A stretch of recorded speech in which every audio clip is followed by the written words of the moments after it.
Kali ini kita masih berada di bagian 4, cara menggalang orang-orang yang percaya, topik 8, mulai dengan mengapa, tetapi ketahui bagaimana caranya. Kita akan lanjut ke subjudul Saya Punya Mimpi dan Dia Punya Rencana.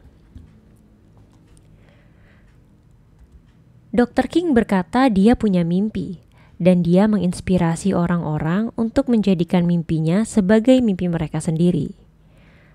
Ralph Abernathy menyumbang sesuatu yang lain pada gerakan itu. Dia tahu apa yang perlu dilakukan untuk mewujudkan mimpi itu, dan dia menunjukkan kepada orang-orang bagaimana cara melakukannya. Dia memberi struktur kepada mimpi itu. Dr. King bicara tentang dampak gerakan secara filosofis.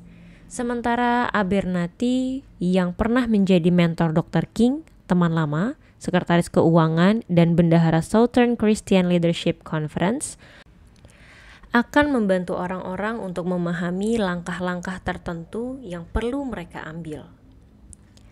Sekarang, kata Abernathy kepada hadirin sesudah pidato Dr. King yang menggugah, perkenankan saya memberitahu Anda apa artinya itu untuk besok pagi.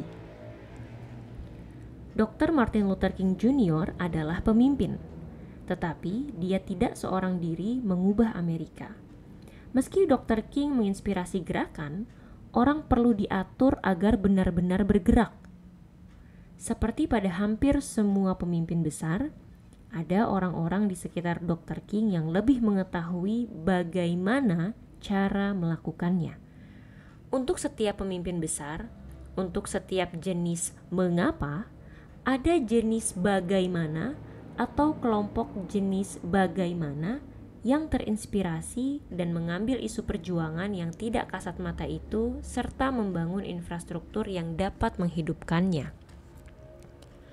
Infrastruktur itulah yang sebenarnya memungkinkan perubahan atau sukses yang terukur. Pemimpin duduk di puncak kerucut, di awal di titik mengapa. Sedangkan jenis bagaimana duduk di bawahnya dan bertanggung jawab untuk membuat segalanya benar-benar terjadi. Pemimpin membayangkan tujuan dan orang jenis bagaimana menemukan rute untuk tiba di sana. Sebuah tujuan tanpa rute akan membuat orang berjalan berputar-putar dan tidak efisien. Sesuatu yang akan dialami oleh banyak jenis mengapa yang hebat tanpa bantuan orang-orang lain yang membumikan mereka. Sebuah rute tanpa tujuan mungkin akan efisien. Namun, untuk apa? Bisa mengemudi memang bagus dan menyenangkan, tetapi akan lebih memuaskan jika kita mempunyai tempat yang dituju. Bagi Dr. King, Ralph Abernathy adalah salah seorang yang membuatnya terinspirasi dan mengetahui bagaimana menjadikan isu perjuangan itu bisa ditindaklanjuti dan dikasatmatakan. Tugas Dr. King adalah memahami ideologi dan teologi anti kekerasan, kata Abernathy. Tugas saya lebih sederhana dan membumi. Saya memberitahu orang-orang, jangan naik ke bus-bus itu. Pada setiap kasus pemimpin karismatik yang hebat dan pernah mencapai sesuatu yang bermakna, selalu ada seseorang atau sekelompok kecil orang berdiri di bawah bayang-bayangnya yang mengetahui bagaimana cara mengambil visi itu dan mewujudkannya. Dr. King punya mimpi, tetapi terlepas dari seberapa menginspirasinya sebuah mimpi, mimpi yang tidak bisa dihidupkan akan tetap tinggal mimpi. Dr. King memimpikan banyak hal yang sama seperti begitu banyak orang Afro-Amerika yang dibesarkan di selatan di masa pra-hak sipil. Dia membicarakan banyak tema yang sama. Dia merasakan kemarahan yang sama yang ditimbulkan oleh sistem yang tidak adil. Tetapi optimismenya tak tergoyahkan dan kata-katanya menginspirasi suatu populasi. Dr. King tidak seorang diri mengubah Amerika. Misalnya, dia bukan pembuat undang-undang, tetapi telah diciptakan undang-undang yang memberi hak yang setara kepada semua orang di Amerika terlepas dari warna kulitnya. Bukan Dr. King yang mengubah Amerika, tetapi yang telah mengubah jalannya sejarah adalah gerakan dari jutaan orang lain yang telah terinspirasi olehnya. Tetapi bagaimana kita mengatur jutaan orang? Lupakan jutaan. Bagaimana kita mengatur ratusan atau puluhan orang? Visi dan karisma pemimpin sudah cukup untuk menarik para inovator dan pelopor. Percaya pada intuisi dan naluri, orang-orang ini akan melakukan pengorbanan terbesar untuk membantu mewujudkan visi. Bersama setiap sukses, bersama setiap pertunjukan kasat mata yang membuat visi menjadi kenyataan, semakin banyaklah orang berpikiran praktis yang mulai menaruh minat mereka. Apa yang sebelumnya hanya mimpi, segera menjadi kenyataan yang bisa dibuktikan dan kasat mata. Dan ketika itu terjadi, tipping point bisa dicapai dan segalanya benar-benar berjalan. Subjudul: Mereka yang mengetahui mengapa membutuhkan mereka yang mengetahui bagaimana. Mengutip Thomas Friedman, pengarang The World is Flat, para pesimis biasanya benar, tetapi para optimislah yang mengubah dunia. Bill Gates membayangkan sebuah dunia di mana komputer dapat membantu kita semua mencapai potensi terbesar kita. Dan itu telah terjadi. Sekarang dia membayangkan sebuah dunia di mana malaria tidak eksis. Dan itu akan terjadi. Wright bersaudara membayangkan sebuah dunia di mana kita semua akan dengan mudah dibawa ke langit semudah kita menaiki bus. Dan itu telah terjadi. Orang-orang jenis mengapa memiliki daya untuk mengubah jalannya industri atau bahkan dunia, kalau saja mereka mengetahui bagaimana caranya. Orang jenis mengapa adalah visioner, orang-orang yang memiliki imajinasi yang terlalu aktif. Mereka cenderung orang optimis yang percaya bahwa semua hal yang mereka bayangkan benar-benar bisa dicapai. Orang jenis bagaimana lebih hidup di sini dan di saat kini. Mereka realis dan mempunyai pemahaman yang lebih jelas tentang segala hal yang praktis. Orang jenis mengapa berfokus pada hal-hal yang tidak bisa dilihat oleh sebagian besar orang, misalnya masa depan. Orang jenis bagaimana berfokus pada hal-hal yang bisa dilihat oleh sebagian besar orang dan cenderung lebih pandai membangun struktur dan proses dan menyelesaikan segalanya. Yang satu tidaklah lebih baik dari yang lain. Keduanya hanyalah berbagai cara orang memandang dan menjalani dunia secara alamiah. Bill Gates adalah orang jenis mengapa. Begitu pula Wright bersaudara dan Steve Jobs dan Herb Kelleher. Tetapi mereka tidak melakukannya seorang diri. Mereka tidak bisa melakukannya seorang diri. Mereka membutuhkan orang-orang yang mengetahui bagaimana caranya. Kalau bukan karena kakak saya, mungkin sudah beberapa kali saya dipenjara karena cek kosong. Kata Walt Disney, setengah bergurau, kepada pendengarnya di Los Angeles di tahun 1957. Saya tidak pernah tahu apa yang ada di bank. Dia menjaga saya agar tetap lurus dan tidak melebar kemana-mana. Walt Disney adalah orang jenis mengapa, seorang pemimpi yang mimpinya terwujud berkat bantuan kakaknya yang lebih berakal sehat, Roy, yang adalah jenis bagaimana. Walt Disney memulai karirnya dengan membuat gambar kartun untuk iklan, tetapi dengan cepat beralih membuat film animasi. Saat itu tahun 1923 dan Hollywood sedang muncul sebagai jantung bisnis film dan Walt ingin menjadi bagian darinya. Roy, 8 tahun lebih tua, telah bekerja di bank. Roy selalu takjub pada bakat dan imajinasi adiknya, Tetapi dia juga tahu bahwa Walt rentan dalam mengambil risiko dan melalaikan urusan bisnis. Seperti semua orang jenis mengapa, Walt sibuk memikirkan seperti apa masa depan dan sering lupa bahwa dia hidup di masa kini. Walt Disney bermimpi, menggambar, dan menghayal. Roy berdiri di bayang-bayang membentuk sebuah kerajaan bisnis. Tulis Bob Thomas, penulis biografi Disney. Sebagai pebisnis dan ahli keuangan yang cemerlang, Roy membantu mewujudkan impian Walt Disney, membangun perusahaan dengan nama adiknya. Roy lah yang mendirikan Buena Vista Distribution Company yang menjadikan film-film Disney sebagai bagian sentral dari masa kanak-kanak orang Amerika. Roy lah yang menciptakan bisnis pernak-pernik yang menjadikan tokoh-tokoh Disney sebagai nama yang dikenal semua orang. Dan seperti hampir semua orang jenis bagaimana, Roy tidak pernah ingin menjadi orang yang berada di depan. Dia memilih tinggal di latar belakang dan berfokus pada bagaimana membangun visi adiknya. Sebagian besar orang di dunia adalah jenis bagaimana.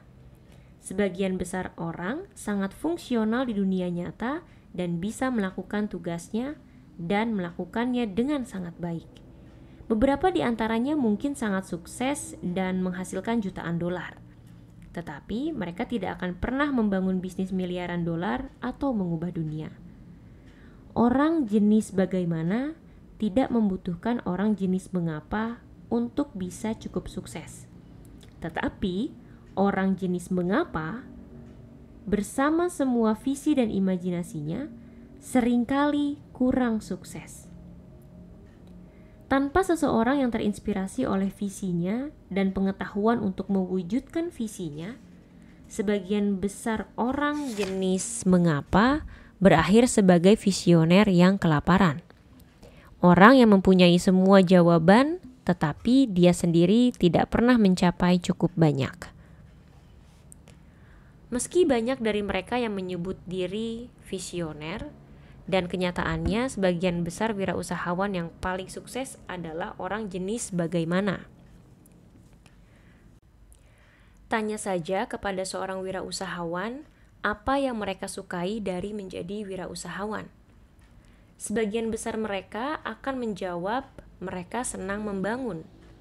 Kenyataan bahwa mereka bicara tentang membangun adalah sebuah petunjuk yang pasti bahwa mereka mengetahui bagaimana cara menyelesaikan segalanya. Bisnis adalah sebuah struktur, sistem-sistem, dan proses-proses yang perlu dirakit. Orang jenis bagaimanalah yang lebih cekatan membangun sistem dan proses itu. Tetapi, sebagian besar perusahaan, terlepas dari seberapa baiknya dibangun, tidaklah menjadi bisnis miliaran dolar atau mengubah jalannya industri. Untuk mencapai status miliaran dolar, untuk mengubah jalannya suatu industri, diperlukan kemitraan yang sangat istimewa dan langka di antara satu orang yang mengetahui mengapa dan orang-orang yang mengetahui bagaimana.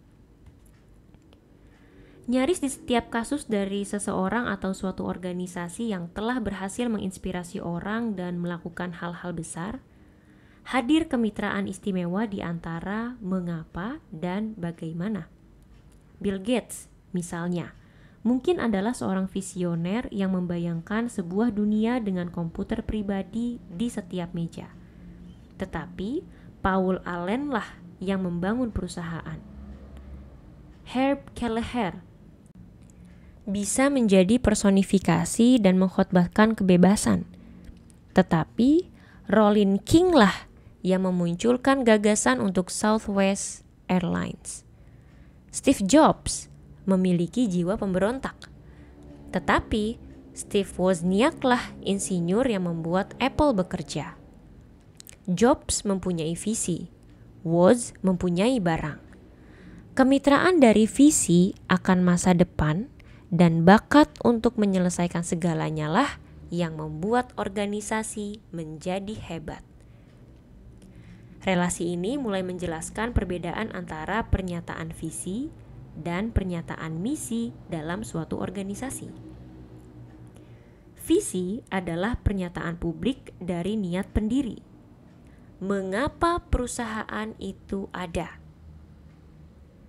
Secara harfiah, inilah visi akan suatu masa depan yang belum ada. Pernyataan misi adalah penjelasan tentang rute. Prinsip-prinsip penuntun bagaimana perusahaan akan menciptakan masa depan itu. Ketika kedua hal itu dinyatakan dengan jelas, orang jenis mengapa dan jenis bagaimana akan dengan pasti mengetahui perannya di dalam kemitraan. Keduanya bekerja sama dengan kejelasan tujuan dan sebuah rencana untuk tiba di sana. Tetapi, agar semua itu bisa berjalan, diperlukan lebih dari sekedar seperangkat keterampilan. Diperlukan kepercayaan. Seperti yang telah dibahas dengan panjang di bagian 3, relasi yang saling percaya sangatlah berharga untuk membuat kita merasa aman. Kemampuan kita untuk mempercayai orang atau organisasi memungkinkan kita mengambil risiko dan merasa didukung di dalam upaya kita. Dan mungkin relasi saling percaya yang paling kuat ada di antara visioner dan pembangun. Orang mengapa dengan orang bagaimana. Di dalam organisasi yang bisa menginspirasi, kepala eksekutif yang terbaik adalah orang jenis mengapa. Orang yang bangun setiap pagi untuk memimpin suatu isu perjuangan dan bukan hanya menjalankan suatu perusahaan. Di dalam organisasi seperti ini, kepala keuangan dan kepala operasional adalah jenis bagaimana yang memiliki kinerja tinggi. Mereka yang memiliki ego yang kuat untuk mengakui bahwa mereka sendiri bukan visioner, tetapi terinspirasi oleh visi pemimpin dan mengetahui bagaimana cara membangun struktur yang dapat menghidupkan visi itu. Jenis bagaimana yang terbaik pada umumnya tidak ingin maju ke depan untuk mengkhotbahkan visi. Mereka lebih memilih bekerja di belakang layar untuk membangun sistem yang bisa mewujudkan visi. Untuk terjadinya hal-hal besar, diperlukan kombinasi keterampilan dan upaya dari kedua jenis orang ini. Bukanlah kebetulan bahwa persatuan mengapa dan bagaimana seringkali datang dari keluarga atau persahabatan lama. Kesamaan cara dibesarkan dan pengalaman hidup meningkatkan kemungkinan akan kesamaan nilai dan kepercayaan. Pada kasus keluarga atau teman masa kecil, cara dibesarkan dan pengalaman bersama mereka nyaris sama. Ini bukan mengatakan bahwa kita tidak dapat menemukan mitra yang baik di tempat lain.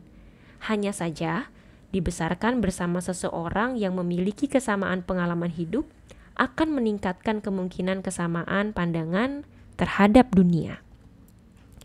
Walt Disney dan Roy Disney adalah kakak beradik. Bill Gates dan Paul Allen satu SMA di Seattle.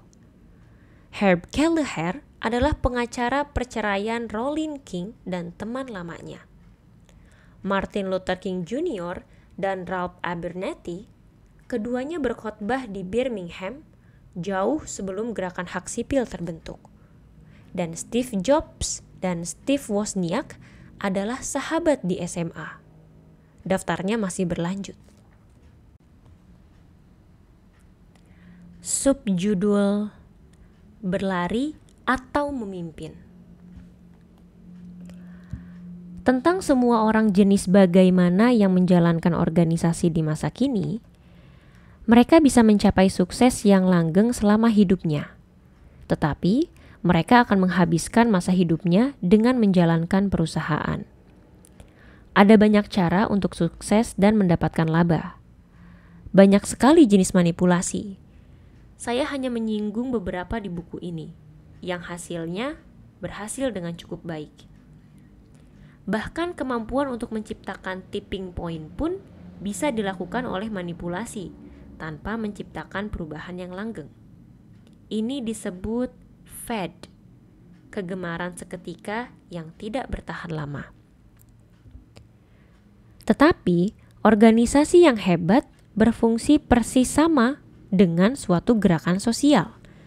Mereka menginspirasi orang untuk bicara tentang suatu produk atau gagasan, melibatkan produk itu di dalam konteks gaya kehidupannya, membagikan ide atau bahkan menemukan jalan untuk memajukan kemakmuran organisasi. Organisasi yang hebat bukan hanya membangkitkan semangat manusia. Mereka menginspirasi orang-orang untuk berperan serta dalam membantu mewujudkan isu perjuangannya tanpa perlu membayar atau memberi mereka imbalan dalam bentuk tertentu. Tidak diperlukan imbalan dalam bentuk pengembalian tunai atau potongan harga yang dikirim lewat pos. Orang-orang merasa terdorong untuk menyebarkan berita, bukan karena mereka diharuskan, tetapi karena mereka ingin melakukannya. Mereka bersedia menyingsingkan lengan baju untuk membagikan pesan yang menginspirasi mereka. Subjudul membuat megafon yang ampuh. Setelah proses seleksi selama 3 tahun, akhirnya BCI memilih agensi periklanan yang baru untuk membantu mengembangkan sebuah kampanye guna meluncurkan produk baru mereka. Big Company Incorporated adalah sebuah merek terkenal yang beroperasi di ruang pasar yang sangat berdesakan. Sebagai pabrikan, produk mereka dijual melalui tenaga pemasar pihak ketiga, seringkali di rak-rak peritel besar. Jadi mereka tidak memiliki kendali langsung atas proses penjualan. Yang bisa mereka lakukan hanyalah berusaha memengaruhi penjualan dari jarak jauh dengan pemasaran.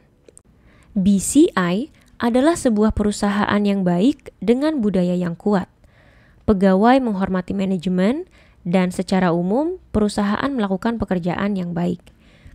Tetapi dengan berjalannya waktu, persaingan telah tumbuh semakin ketat. Dan walaupun BCI memiliki produk yang baik dan harga yang bersaing, mereka masih sangat sulit mempertahankan pertumbuhan yang kuat dari tahun ke tahun.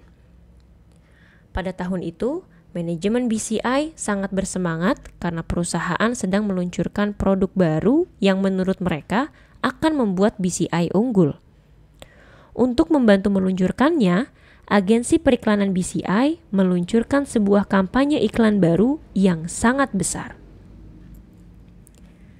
Dari pembuat terkemuka, kata iklan yang baru. Datang produk terbaru paling inovatif yang pernah Anda lihat. Iklan berlanjut membicarakan semua fitur dan manfaat baru, termasuk tentang kualitas yang bisa Anda harapkan dari BCI.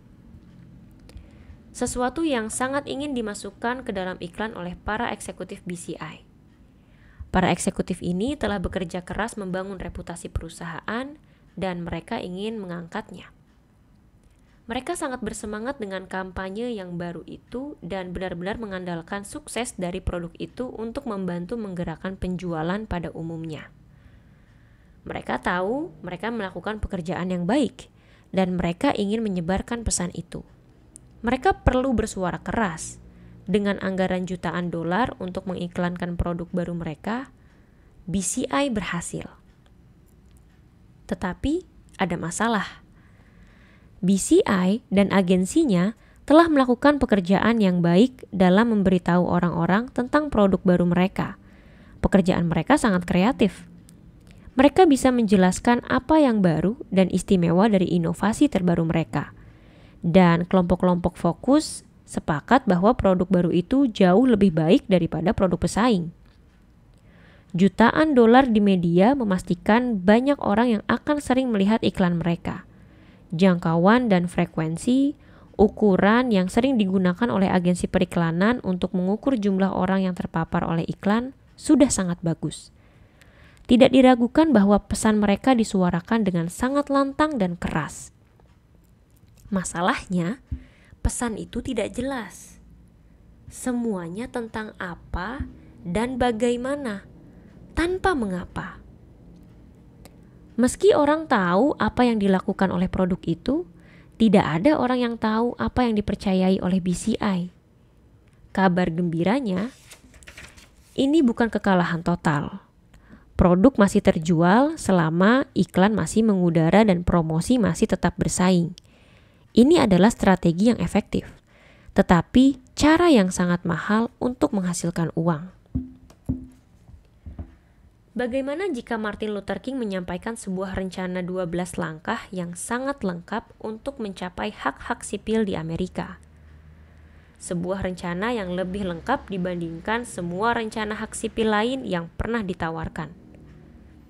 Menggelegar melalui pengeras suara di hari musim panas di tahun 1963 itu, pesannya akan sangat lantang. Mikrofon seperti iklan dan kampanye humas sangat bagus untuk memastikan pesan didengar orang. Seperti BCI, pesan King akan mencapai ribuan orang. Tetapi apa yang dipercayainya tidaklah akan jelas. Lantang dan kerasnya suara akan cukup mudah dicapai. Yang diperlukan hanyalah uang dan aksi panggung. Uang bisa membayar agar suatu pesan berada di depan dan di tengah. Dan aksi panggung sangat bagus untuk menyebarkan berita. Tetapi, keduanya tidak menumbuhkan kesetiaan. Banyak orang yang membaca ini akan ingat bahwa Oprah Winfrey pernah membagikan mobil gratis kepada setiap penonton di studionya. Itu terjadi beberapa tahun yang lalu, di tahun 2004. Dan orang masih membicarakan aksi panggung itu. Tetapi, berapa banyak orang yang bisa mengingat model mobil yang dia bagikan? Itulah masalahnya. Pontiac-lah yang telah menyumbang mobil-mobil senilai 7 juta dolar, tepatnya 276 mobil model G6 terbaru mereka. Dan Pontiac-lah yang memandang aksi panggung itu sebagai cara untuk memasarkan mobil baru mereka. Namun, walau aksi panggung itu ampuh untuk meneguhkan sifat murah hati Oprah, sesuatu yang sudah kita semua ketahui, hanya sedikit yang ingat bahwa Pontiac adalah bagian dari acara itu. Yang lebih parah lagi, aksi panggung itu sama sekali tidak meneguhkan beberapa tujuan, isu perjuangan, atau kepercayaan yang diwakili oleh Pontiac. Kita tidak mengetahui mengapanya Pontiac sebelum aksi panggung itu. Jadi sulit bagi aksi panggung manapun untuk berbuat lebih banyak dari sekedar aksi untuk mendapatkan publisitas. Tanpa mengapa, tidak ada hal lain yang bisa dilakukan olehnya. Agar bisa memiliki dampak nyata untuk memengaruhi perilaku dan menumbuhkan kesetiaan, sebuah pesan membutuhkan lebih dari sekedar publisitas. Sebuah pesan perlu mempublikasikan beberapa tujuan, isu perjuangan, atau kepercayaan yang lebih tinggi, dan bisa membangun relasi dengan orang-orang yang memiliki kesamaan nilai dan kepercayaan. Hanya pada saat itulah pesan dapat menciptakan sukses pasar massal yang langgeng. Agar suatu aksi panggung bisa menarik kelompok sisi kiri kurva hukum penyebaran, haruslah jelas mengapa aksi panggung itu dilakukan. Selain hasrat untuk menyebarkan berita. Meski mungkin tetap ada manfaat jangka pendek walaupun tanpa kejelasan mengapa, lantang tidaklah lebih dari volume suara yang berlebihan, atau dalam bisnis disebut ribut. Dan perusahaan bertanya-tanya mengapa sekarang ini sangat sulit untuk membedakan diri dengan yang lain. Sudahkah kalian bisa mendengar suara lantang yang keras dari beberapa perusahaan itu? Sebaliknya, apa dampak yang dimungkinkan dari pidato Dr. King jika dia tidak punya mikrofon dan pengeras suara? Visinya tidak akan terlalu jelas. Kata-katanya tidak akan terlalu menginspirasi. Dia tahu apa yang dia percayai dan dia bicara dengan penuh gairah serta karisma tentang kepercayaan itu. Tetapi, hanya beberapa orang yang berada di baris depan yang akan terinspirasi oleh kata-kata itu. Seorang pemimpin yang memiliki suatu isu perjuangan, apakah itu isu perjuangan perorangan atau organisasi, harus mempunyai megafon untuk menyampaikan pesannya. Dan agar berhasil, pesan itu harus jelas dan lantang. Kejelasan tujuan, isu perjuangan atau kepercayaan itu penting. Tetapi yang sama pentingnya adalah orang-orang juga mendengar kita. Agar suatu mengapa memiliki daya untuk menggerakkan orang-orang, ia bukan hanya harus jelas, tetapi juga harus dilantangkan dengan suara cukup keras agar mencapai cukup banyak orang untuk menggerakkan timbangan. Bukanlah kebetulan bahwa 3 dimensi lingkaran emas adalah sebuah kerucut. Praktisnya, ia adalah sebuah megafon. Secara efektif, suatu organisasi adalah sarana seseorang yang memiliki tujuan, isu perjuangan, dan kepercayaan yang jelas untuk bicara kepada dunia luar. Tetapi, agar megafon itu bisa efektif, kejelasan haruslah didahulukan. Tanpa pesan yang jelas, apa yang kita akan suarakan? Selanjutnya, kita akan memasuki subjudul "Hanya katakan apa yang kita percayai".